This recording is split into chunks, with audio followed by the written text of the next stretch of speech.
Olá, queridos, tudo bem com vocês? Vamos para mais uma aula de Química. Eu sou a professora Yara Graça, a professora que vai acompanhar vocês em mais uma aula. Bora dar uma olhadinha no que nós vamos estudar hoje. Na aula 24, o objeto de conhecimento é biotecnologia e DNA, células-tronco, transgênicos, neurotecnologias, avanços e aplicações da genética molecular, decaimento radioativo e armas nucleares. E no nosso detalhamento, decaimento radioativo e armas nucleares, tá? Então, a gente vai se aprofundar um pouco mais nesse assunto aí da radioatividade, conhecer essas radiações, né? Entender um pouquinho melhor todo esse funcionamento. Então, vamos para a aula.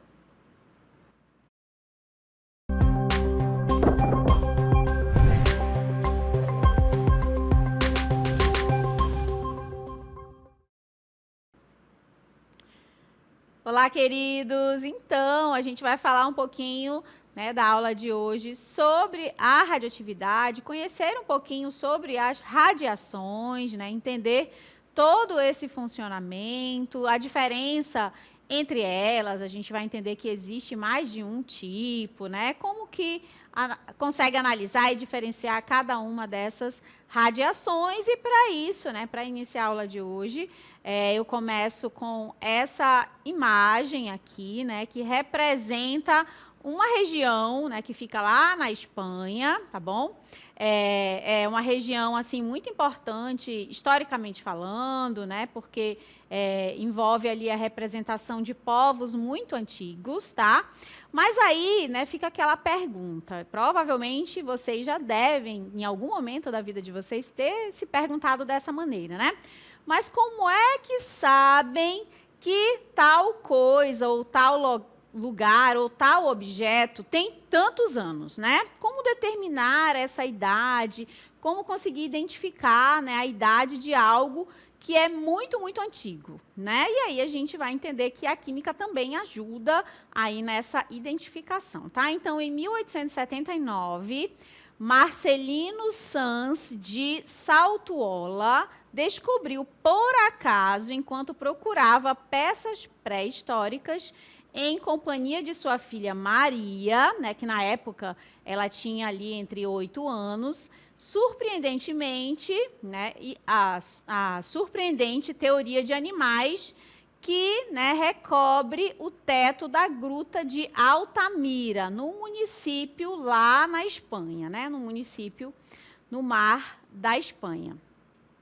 Essa gruta de Altamira, ela corresponde ao privilégio, né, de ser o primeiro do mundo em que se identificou a existência do que se chama hoje, né, de arte rupestre, no período Paleolítico Superior.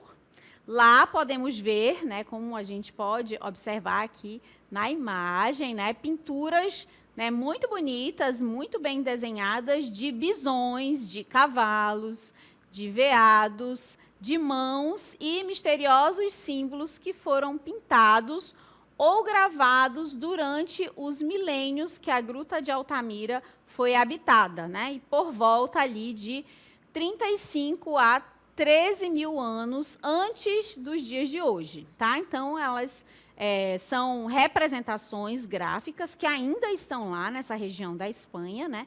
E que, teoricamente, ou pelo menos a partir de toda a investigação e toda a pesquisa, todas essas imagens e pinturas remontam aí de 35 a 13 mil anos, né? Mas como foi possível saber o período em que essas pinturas foram feitas, né?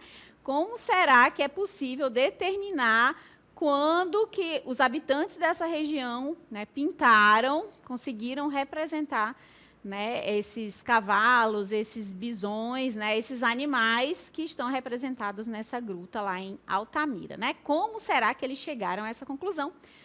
É o que a gente vai tentar entender um pouquinho na aula de hoje, tá? E para isso, eu já trago para vocês, para dar o pontapé inicial na aula, um vídeo que vai explicar um pouquinho sobre esse conceito, né, da radioatividade. Olha só.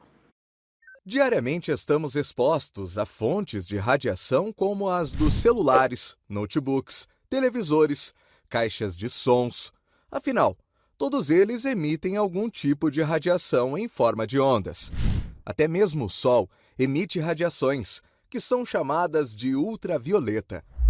Essas radiações são classificadas em radiações ionizantes, que retiram elétrons e mudam a estrutura das moléculas e por isso são perigosas.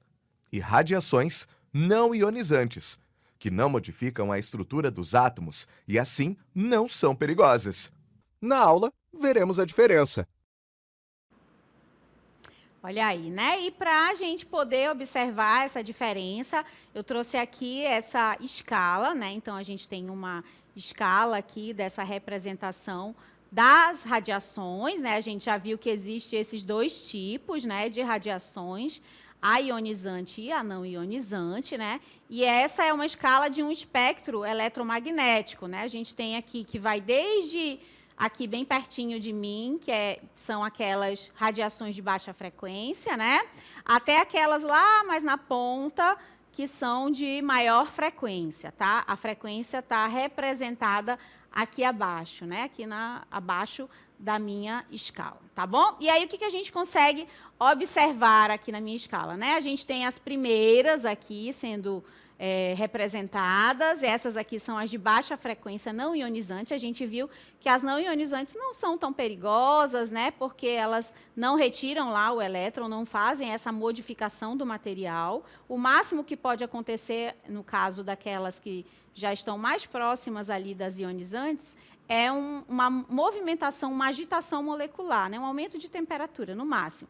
Porém, as ionizantes, que são aquelas mais para lá, né, mais distantes aqui da gente, que tem mais frequência, elas já são mais perigosas. E ali a gente pode representar, por exemplo, né, as que estão mais próximas ali do vermelhinho, né? A gente tem a ultravioleta, né, que é aquela principalmente proveniente do Sol, né? Porém, elas são benéficas, né? A gente pegar Sol faz bem, mas numa quantidade apropriada, né? Faz bem para a nossa pele, para o nosso corpo, mas numa quantidade apropriada. Já as ionizantes, né? Que a gente tem lá na pontinha, como é o caso do raio-x e dos raios gama, né? Essas a gente tem que passar bem longe, porque realmente elas, por conta dessa característica de serem ionizantes, né, elas já modificam a estrutura da matéria, tá? Então, por esse motivo, elas são extremamente prejudiciais à nossa saúde, tá bom? Então, aqui a gente tem essa escala que ajuda a gente a entender, né, e observar como perceber, né, todos esses tipos de radiações que podem ser naturais, né, apresentei para vocês como é o caso do Sol, né, dessa radiação que vem do Sol, e elas podem ser aquelas artificiais, como a gente observa aqui na imagem do micro-ondas, né, dos celulares e tudo mais, tá bom? Bom, agora, para a gente dar início aí, continuar ainda falando, né, dessas radiações, a gente precisa fazer uma revisãozinha rápida do que é o átomo, tá? Porque a gente vai precisar entender um pouco mais essa ideia do átomo para poder compreender o que são essas radiações, tá? Então, bora lembrar um pouquinho, bora fazer essa revisão? O que é esse átomo, né, gente? Então, aqui eu tenho uma representação do que seria esse átomo, dessas partículas que estão presentes lá nesse átomo, que a gente precisa reforçar alguns conceitos para chegar lá na frente e entender sobre, né, esse mecanismo das radiações, né? Então, o átomo, ele tem aí duas regiões mais importantes. A primeira delas é essa região central, que você está vendo representada por essas esferas azuis e vermelhas, que a gente chama de núcleo, tá? O que tem no núcleo do átomo, né? Então, a gente tem os prótons e os nêutrons, tá? Então, esse núcleo lá no centro, muito denso, nós temos essas duas partículas, os prótons e os nêutrons. E ao redor desse núcleo, nós temos os elétrons ali na nossa eletrosfera, tá? Os elétrons estão representados em verde aqui. Então, os prótons são as partículas positivas, né? E os nêutrons são as partículas sem carga, tá bom? Então, a gente tem esse núcleo formado de prótons positivos e nêutrons sem carga, enquanto que os elétrons que estão ali, né, girando ao redor ali daquele núcleo são os elétrons de carga negativa, né? São as partículas de carga negativa, tá bom? Então, fazendo essa revisão, agora a gente parte para esse conceito, né, da instabilidade atômica. Então, como que funciona? Bom, a tendência dos átomos é atingir a estabilidade, tá, gente? Então, essa é uma regra, né, que serve aí para todos os átomos. Lá, quando a gente estudou ligações químicas, a gente apresentou para vocês, por exemplo, uma regra que é chamada regra do octeto, né? Que ela ajuda na hora das ligações, e é justamente para que o átomo atinja essa estabilidade, né? Então, todos os átomos têm essa tendência de atingir a estabilidade. Porém, se a configuração é instável, com muita energia ou com muitos nêutrons, por exemplo, ele emitirá radiações para poder adquirir essa estabilidade, tá? Então, é como se todos os átomos, de alguma maneira, eles vão tentar, né, adquirir estabilidade a partir de ligações químicas, ou então, no caso aqui, desses átomos, né, que têm essa capacidade de emitir radiação, emitindo radiação para que eles atinjam essa estabilidade. Um átomo pode liberar, né, energia e se estabilizar por meio dessa liberação de radiações, tá? Então, essa é uma das maneiras aí para que um átomo possa adquirir estabilidade, tá? E eu vou apresentar agora para vocês o primeiro tipo de radiação, né, que é originada a partir justamente dessa tendência dos átomos de adquirir estabilidade, que é a radiação chamada de alfa, tá? Então, nós temos aí a alfa, e ela, apresento a vocês, né, a radiação alfa, e ela nada mais é do que um decaimento radioativo que ocorre quando um núcleo atômico instável, né, ele não tem estabilidade, e para adquirir estabilidade, ele emite uma partícula, e essa partícula é chamada de alfa. Quem é o alfa aqui para vocês? Eu vou grifar, tá? Porque o alfa, ele tem essa característica aqui. Ele é uma partícula que possui 2 prótons, né? Está representado aqui abaixo, o número 2, e acima, né, a sua massa é de 4, tá? Então, 2 embaixo, 4 em cima, que representa exatamente o elemento hélio, né? Então, são 2 prótons e uma massa de 4, número atômico 2 e uma massa de 4, tá? E isso serve para todas as emissões alfa. Então, toda vez que eu falar alfa, a gente vai precisar lembrar sempre desses numerozinhos, né? Alfa, 2 embaixo e 4 em cima. Sempre, tá, gente? Então, aqui eu trouxe o que seria uma representação, né, de um decaimento do tipo, né, radioativo da partícula alfa, né? E aí nós temos um elemento, eu peguei um elemento aqui da tabela periódica, né, que é o AM, americio, né, que ele tem um número atômico de 95 e uma massa de 241. Todo mundo está vendo? Ótimo, né? Ele tem um núcleo instável. E aí, para adquirir estabilidade, o que vai acontecer? Ele vai emitir uma partícula alfa, ou um hélio, tá? Quando a gente fala um ou outro, tá correto, né? Porque eles representam exatamente as mesmas cargas, né? Bom, então ele emite uma partícula alfa para adquirir estabilidade. E aí, o que acontece? Essa partícula é emitida, né? E esse elemento deixa de ser o americio e passa a ser um outro elemento, porque ele perdeu, né, 2 prótons do seu núcleo, tá, gente? Então, ele vai deixar de ser aquele elemento. Vai deixar de ser o americio e vai se transformar ali, a gente chama de transmutação, né, no NP, que é o neptúnio. E aí, o número atômico dele agora fica 93 e o número de massa dele fica 237. O que aconteceu? Ele perdeu 2 no número atômico, então ele saiu de 95 para 93.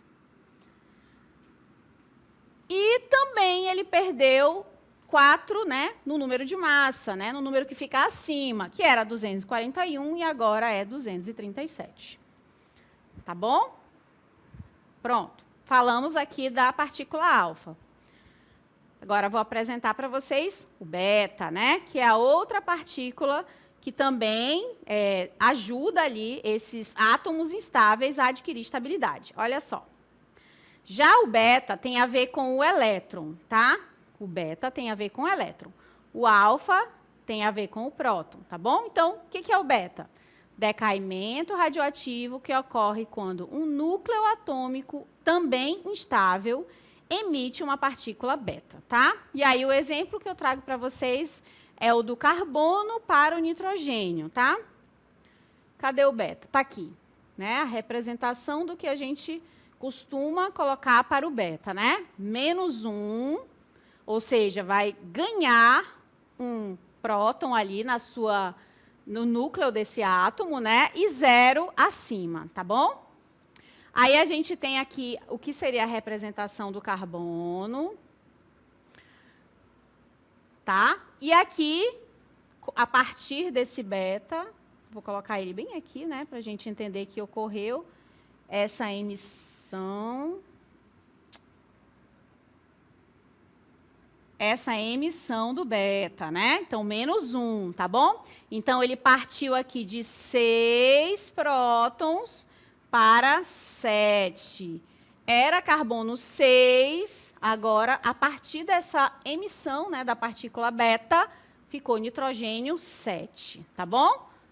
Perceberam? Ocorreu um acréscimo do número atômico desse elemento, né? Então, ele era carbono 6, agora é nitrogênio 7. Um acréscimo desse beta, né, a partir dessa emissão dessa partícula, tá? Então, percebam que para os dois casos, isso vai acontecer porque, inicialmente, existiam núcleos, né, instáveis desse átomo, e para adquirir estabilidade, de alguma maneira, esses núcleos, tudo isso acontece nesse núcleo do átomo, tá? Então, o que a gente chama de processos radioativos, né, eles acontecem ali dentro do núcleo do átomo. Então, eles modificam o núcleo desse átomo instável, tá bom? E aí eles alteram completamente a estrutura daquele elemento, daquele átomo em questão. Então, ele deixa de ser aquele átomo e ele passa a ser, né, um novo átomo. Então, no primeiro exemplo do alfa, ele era o americio, a partir da emissão alfa, transformou-se no neptúnio. No segundo caso do beta, era o carbono, que tem número atômico 6, emitiu a partícula beta, se transformou ali em nitrogênio, né, que tem um outro número atômico 7. Tá bom? E, por último, a gente vai falar da radiação gama. Ela, ao contrário da alfa e da beta, ela não, né, é constituída por partículas, né? Essa radiação gama, ela é formada por ondas eletromagnéticas emitidas por núcleos instáveis.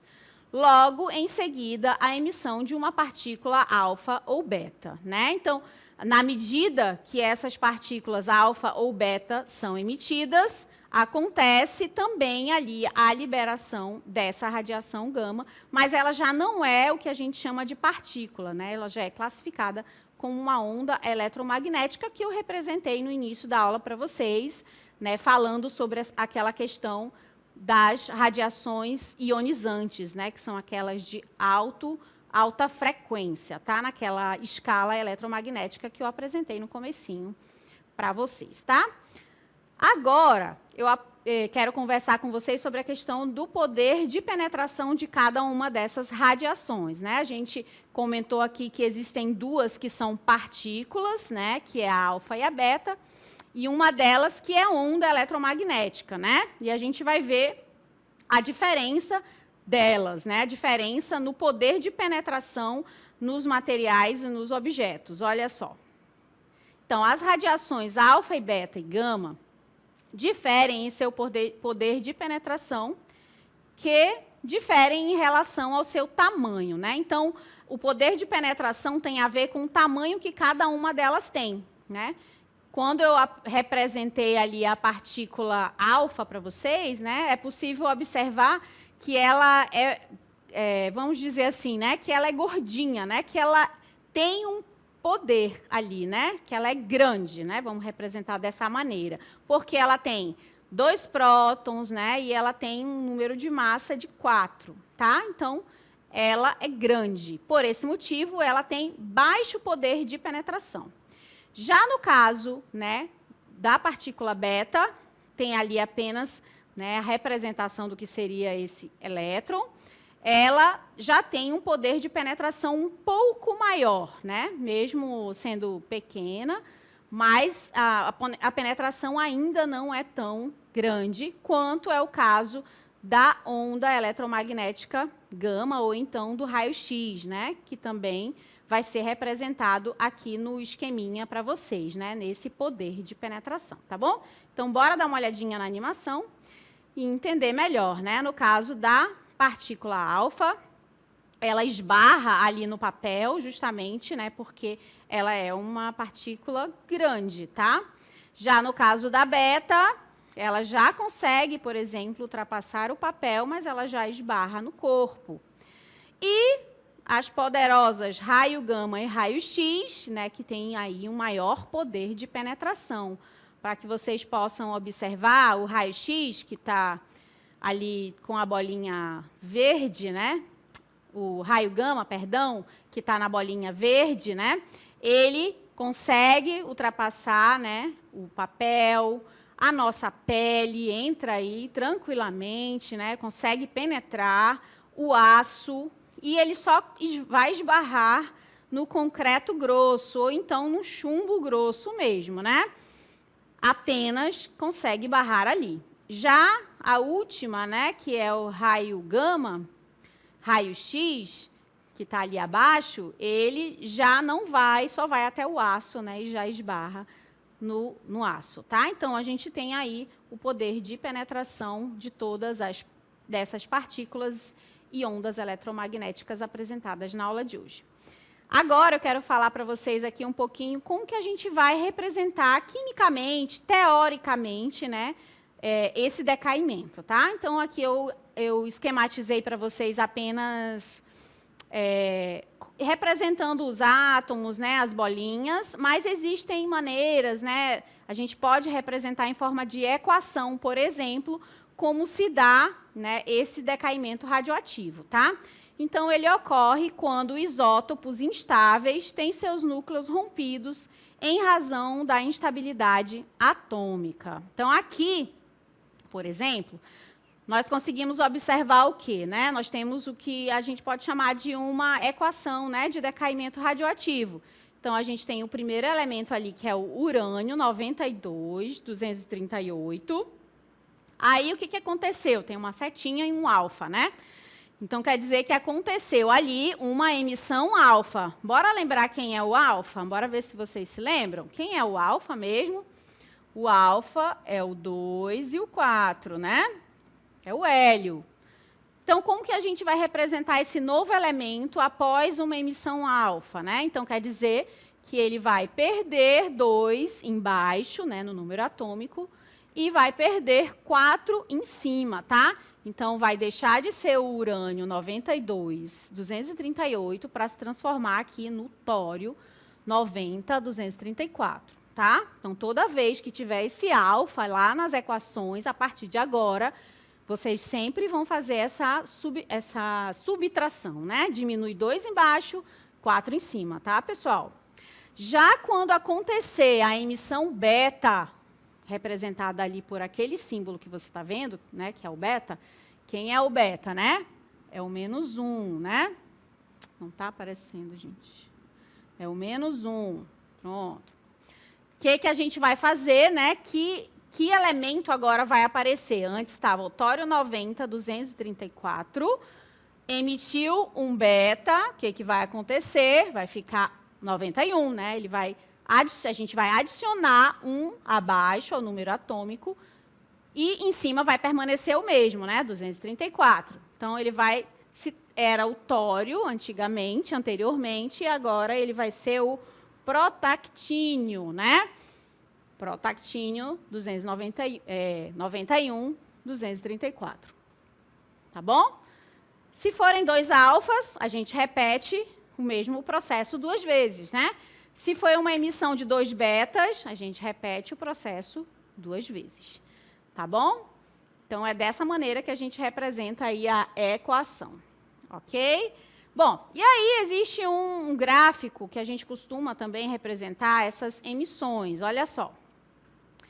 Que é o que nós chamamos de meia-vida. Isso também é bem legal, eu vou já fazer questõezinhas rapidinho aqui para vocês, né? Do tempo de meia-vida. Então, o que é a meia-vida? Né? É o tempo necessário para metade dos núcleos radioativos em uma amostra decair. Então, toda vez que eu falar meia-vida, é a metade daquele material que vai decair, tá bom? Metade, sempre metade. Vou avançar para a gente observar na questão como é fácil a gente fazer essa continha, tá? Então, olha só, a questão é assim. O césio 137 possui meia-vida de 30 anos.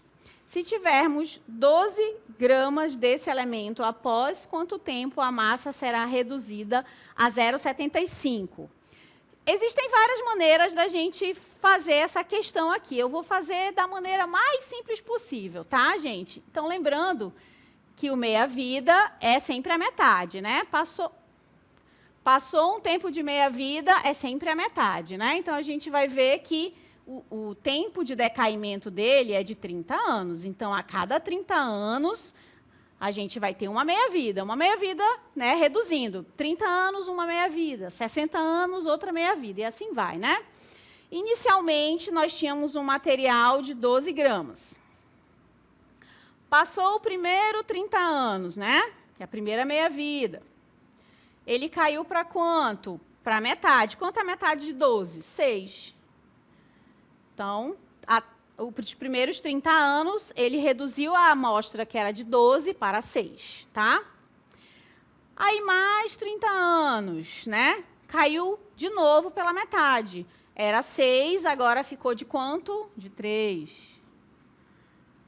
Tá? Ok. Mais 30 anos, o que aconteceu? Diminuiu novamente pela metade. É sempre a metade, tá? Meia-vida. Ok. E, por último, os últimos 30 anos, aí a gente chegou ao resultado que nós queríamos, né? Ó, a pergunta é, quantos anos levaria para chegar a 0,75? Quantos anos nós levamos? A gente vai só somar, ó. Nós levamos 30 anos, mais 30 anos, 60, mais 30 anos, 90, mais 30 anos, 120 anos, né? Então, levou-se 120 anos para sair de 12 gramas até chegar, né, a 0,75, tá? Então, é assim que funciona. A cada meia-vida do elemento, metade dessa amostra vai ser reduzida, né? Metade da amostra daquele material vai reduzindo. Se tinha 100, por exemplo, depois de 30 anos, vai reduzir para 50. E assim, a cada 30 anos, vai ocorrer essa redução, tá? Mais um exemplo para a gente finalizar aqui, né? Então, olha só. Detectores de incêndio são dispositivos que disparam um alarme no início de um incêndio, né? Um tipo de detector contém uma quantidade mínima do elemento radioativo americio 241. Quando a fumaça entra no detector, o fluxo de corrente elétrica é bloqueado, disparando o alarme. Continuando. Esse elemento se desintegra de acordo com a equação a seguir. Olha só a equação. É americio, do ladinho Neptúnio, mais Z. A minha pergunta é, quem é o Z? E agora, como que a gente analisa isso? O Z pode ser o alfa ou o beta, né? Mas é fácil identificar, porque a gente consegue perceber que aqui abaixo, olha, era 95 e se transformou em 93. Então, com certeza, aqui embaixo tem um 2, né? O número de cima era 241 e em cima ficou 237, diminuiu 4. Que partícula é essa? É a partícula alfa, né? Embaixo 2, em cima 4. Tá bom, gente?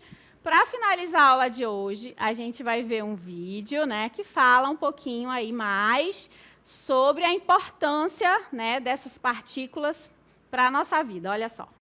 O carbono 14, C14, é um isótopo radioativo formado na estratosfera quando nêutrons de raios cósmicos interagem com o nitrogênio 14. Ele entra no ciclo do carbono ao se combinar com o oxigênio, formando CO2, que é absorvido por plantas na fotossíntese e, posteriormente, por animais através da cadeia alimentar. Enquanto os seres estão vivos, a quantidade de C14 em seus corpos permanece em equilíbrio com a atmosfera. Após a morte, a absorção de C14 cessa e o isótopo começa a decair. A datação por C14 é usada para determinar a idade de fósseis e materiais orgânicos, como madeira ou tecido, com base na meia-vida do C14, que é de 5.730 anos. Digamos que um fóssil de um animal seja encontrado e, após análise, descobre-se que ele apresenta um teor de carbono 14 igual a 1,25 ppb. Então, ele possui 12,5% do teor encontrado nos seres que estão vivos. Isso significa que o animal em questão morreu e, de lá para cá, o carbono 14 completou 3 meias-vidas, o que dá um total de 17.190 anos. Essa é a idade do fóssil. A técnica de datação pelo carbono 14 pode ser aplicada com segurança apenas em objetos que tenham a idade entre 100 e 40 mil anos. No caso da datação de objetos com cerca de 100 anos de idade, a quantidade de radiação emitida terá diminuído pouquíssimo, e no caso de objetos com mais de 40 mil anos, a radiação emitida será praticamente igual a zero. Então é isso, gente, né? Para a gente finalizar aqui, mostrando que a química contribui também em vários outros ramos da ciência. Espero que vocês tenham gostado da aula de hoje. Até uma próxima oportunidade. Tchau, tchau.